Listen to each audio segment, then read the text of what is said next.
Hidup di dunia ni bukan tentang banyak kita kumpul di dunia, tapi hidup di dunia tentang berapa banyak kita kumpul bawa pergi sana.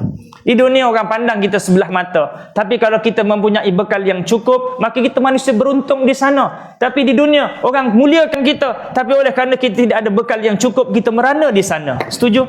Jadi ayah sekalian, dunia ni bukan tempat tinggal, tapi dunia tempat kita akan tinggalkan.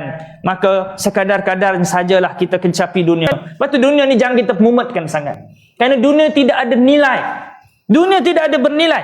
Kalaulah dunia ini ada nilai, dalam sebuah hadis Rasulullah sallallahu alaihi wasallam sebut, kalaulah dunia ini ada nilai walaupun sebelah kepak nyamuk, nescahaya Allah Taala tidak akan mengizinkan orang kafir minum walaupun seteguk air.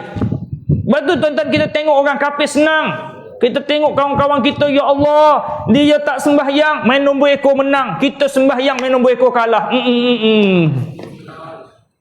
Kita tengok kenapalah orang yang tinggalkan Allah ni senang aja hidup. Sebab dunia tak ada nilai.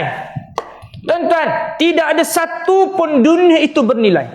Bila dia bernilai? Bila kita gunakan pada perkara kebaikan, baru bernilai. Hari ini tak bernilai.